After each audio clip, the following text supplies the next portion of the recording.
안녕하세요. 더플랜 김민정입니다. 저는 중학생, 고등학생을 대상으로 상담하고 플래닝을 하고 있어요. 플래닝을 하다 보니까 컨설팅처럼 단발성으로 학생을 보는 게 아니라 길게는 5년, 6년, 짧게 생각해도 1년 이상은 관찰하면서 학생을 보게 되거든요. 근데 학생들이 초등학교 때 준비를 하고 공부를 열심히 쌓아가잖아요. 진짜 퍼포먼스를 내야 하는 중등, 고등 때 똑똑한 학생들의 공통점이 명확하게 보이더라고요. 근데 그 공통점에 대해서 오늘 공유를 드리고 살짝 팁도 드리려고 합니다. 첫 번째는 바로 지구력입니다. 상위 1% 학생들을 좀 살펴보면요. 공통적으로 끝까지 해내는 힘이 있어요. 공부는 아는 것과 모르는 것을 구분을 해서 모르는 것을 알게 만드는 행위이잖아요. 근데 이 과정에서 당연히 고통스러움이 따라옵니다. 이 고통스러움을 이겨내고 끝까지 학습한 이후에 제대로 알았는지 마지막까지 확인하는 지구력을 우리 상위 1% 학생들은 가지고 있어요. 그렇다면 나의 자녀는 어떻게 이 지구력을 키울 수 있을까에 대한 추천은요. 먼저 학생이 스스로 끝까지 학습해내서 제대로 해본 경험을 아주 조금이라도 차근차근 느껴보도록 그리고 그 이후에는 부모님 혹은 누군가에게 지속적으로 긍정적인 피드백을 받는 것. 그게 첫 번째 걸음입니다. 근데 여기서 되게 중요한 것은 맨 처음은 모든 과목의 모든 영역을 다 이렇게 성취도를 끌어올릴 수 없잖아요. 그러니까 학생 수준에서 도전해볼 만한 경험 안에서 하나씩 지구력을 길러가면서 확장시켜 나가는 거예요. 굉장히 중요합니다.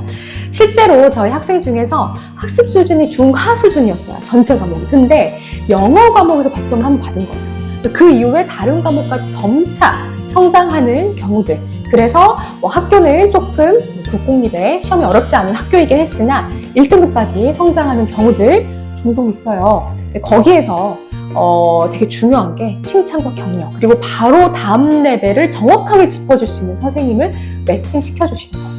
가정에서의 부모님이 되게 그 부분을 역할을 해주시는 게 지구력 향상에 매우 도움이 돼요. 그 부분들 첫 번째고요. 두 번째 공통점입니다. 바로 책임감이에요.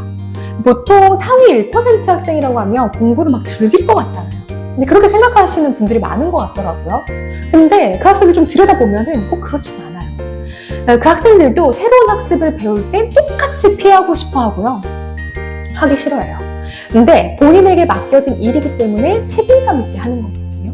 또한 자신의 미래에 대해 책임감으로 인해 공부를 하는 경우가 대부분입니다.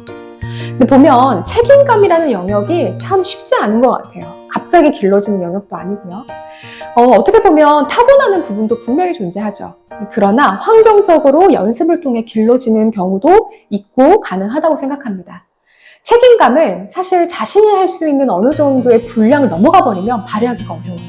그러니까 책임감을 가지고 하기에는 너무 벅차니까 피하는 거죠.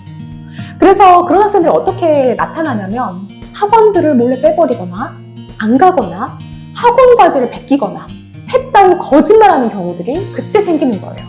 그러니까 책임감을 회피하는 학생들이 왜 그러니? 라고 탓하기 이전에 학생이 학습할 수 있는 분량을 정확하게 알고 그 단계부터 차근차근 밟게 했는지, 그러니까 그 부분들을 먼저 체크해 주셔야 돼요. 대신 약간의 어려운 과업으로 시작하는 것들은 맞는 거겠죠. 근데 너무 과도한 선행, 과목적으로 밸런스를 무너뜨리는 과제 분량, 누군가 조율해주지 않고 무작정 학생에게만 책임을 전가한다면 보통의 학생들은 회피하는 선택을 하게 되고 그게 만성이 되면서 시간이 흐르게 되죠. 이 영상을 보시는 학부모님들은 자녀의 나이와 상관없이 그런 부분들이 있진 않는지 좀 잘 진단해 주시기를 추천을 드리고요.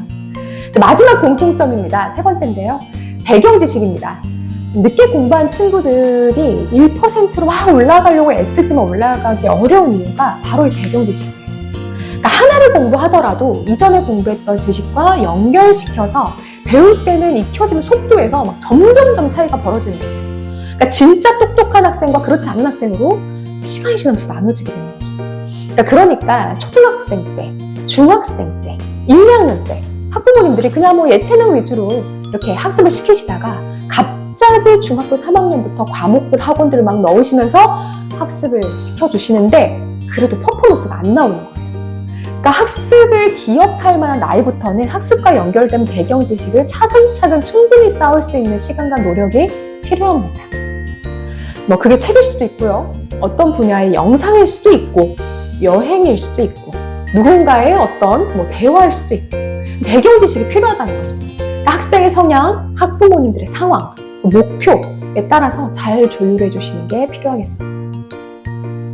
이상으로 대입, 고입 상담만 제가 11년 차가 말하는 진짜 똑똑한 학생들의 공통점에 대해서 알아봤습니다. 공통점을 알아봤으니까 이제 나의 자녀에게 딱 맞게 하나하나씩 실행해 나가시면 되겠죠? 오늘도 시청해 주셔서 감사하고요. 다음에 더 좋은 내용으로 찾아뵙겠습니다.